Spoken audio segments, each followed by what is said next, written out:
Daan-daang milyong pisong halaga ng infrastructure project umano ang nakuha ng isang kumpanyang iniuugnay sa mag-asawang politiko sa Tarlac. Inireklamo na sila at ang DPWH Tarlac First District Engineer ng plunder. Simula naman sa susunod na linggo, ila-livestream na ng Independent Commission for Infrastructure ang mga pagdinig nito. May report si Joseph Moro. Nagreklamo sa Ombudsman ang grupong United Filipino Against Crime and Corruption o UPAC laban kay Tarlac 3rd District Representative Noel Rivera. Plunder ang asunto laban kay Rivera pati na sa misis niyang si Concepcion Tarlac Vice Mayor Evelyn Rivera at DPWH Tarlac 1st District Engineer Neil Farala. Sinampahan din ng reklamang grave misconduct, serious dishonesty at paglabag sa Government Procurement Act ang mag-asawa. Kaugnay yan sa 600 milyong pisong infrastructure project na inaward ng DPWH sa Tarlac 3G Construction. Si Congressman Rivera ang presidente ng kumpanya habang treasurer naman si Vice Mayor Rivera. Batay sa kalakip na General Information Sheet ng Tarlac 3G Construction mula sa Securities and Exchange Commission o SEC.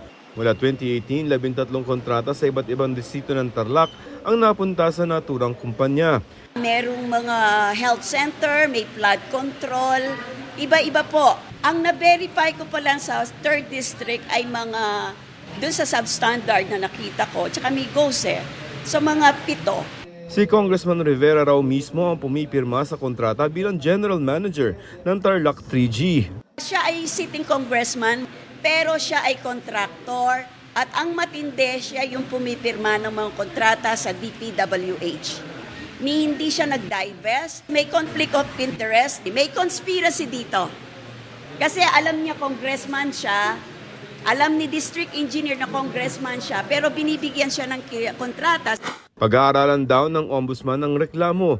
I-validate lang natin yung documents kung siya talaga, o kung walang pagbabago sa official documents na dapat i-contain ng isang complaint. Yun yun. Tutuloy na natin ang PIN after validation. Sinusubukan ng GMA Integrated News na kunin ng panig ng mga inireklamo. 15 kontraktor naman ang iniimbestigahan ng Department of Trade and Industry. Pero higit pa raw dyan ang posibleng matanggalan ng lisensya at di na makakuha ng proyekto kahit pa private projects. Kabilang sa mga wala ng lisensya ang 9 na kumpanya ng mga diskaya. Madami talaga sila. But the thing is, we can't really divulge also because we need to make sure na yung violation nila is correct. Higpitan din ng DTI ang pagkuha ng lisensya. Ang mga mag-a-apply daraan na sa background check. First, if they are part of this flood control, definitely, hindi na sila pwede. And then, we're also thinking that even the relatives cannot anymore be also given the license. Ipiniliwanag yan ni DTI Secretary Cristina Roque sa pagharap niya sa Independent Commission for Infrastructure o ICI para ipaliwanag kung paano na-accredit ang isang kontraktor para magkaproyekto sa gobyerno. Hindi naka-livestream ang pagdinig na kanyang dinaluhan. Pero simula sa susunod na linggo, ila-livestream na raw ng ICI ang kanilang mga pagdinig. ICI is only 39 days old, but we will try our best to be able to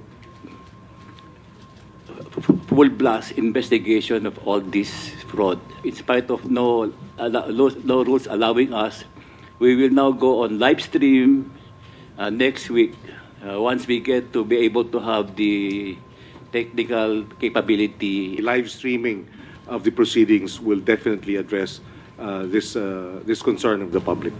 Pero para sa Makabayan Block, tila huli na ang gagawing pagla-livestream na sana raw ay ginawa nila ng mas maaga.